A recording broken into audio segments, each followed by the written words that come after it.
हमजा, आज ईद उल अदा की कहानी सुनोगे? हाँ नली, मुझे बहुत शौक है। आज मैं तुम्हें हजरत इब्राहिम एस का वाकिया सुनाऊंगा। वो अब्बू जल्दी सुने। क्या हजरत इब्राहिम एस अल्लाह से बहुत मोहब्बत करते थे? जी बेटा, वो अल्लाह के नेक नाबी था। फिर क्या हुआ अब्बू? एक रात हजरत इब्राहिम एस ने अजीब ख्वाब देखा। कैसा ख्वाब था? अल्लाह ने उन्हें अपने बेटे की कुर्बानी का हुक्म दिया। क्या वो डर गए थे? नहीं बेटा, वो अल्लाह का हुक्म मानते थे। हजरत इस्माइल एस ने क्या कहा? उन्होंने साबर और हिम्मत दिखाई। क्या वो चोते थे? जी बेटा, मगर बहुत फर्माबरदर था। फिर हजरत इब्राहिम एस ने क्या किया? वो हजरत इस्माइल एस को पहाड़ की तरफ ले गए। हजरत इस्माइल एस को डर नहीं लगा?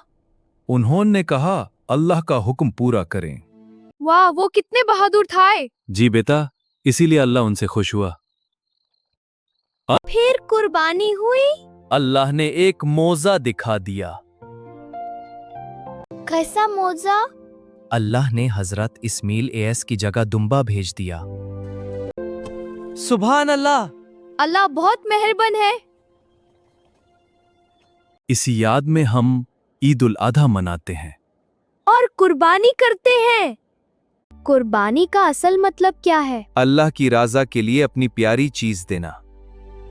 हम भी अल्लाह की बात मानेंगे और झूठ नहीं बोलेंगे।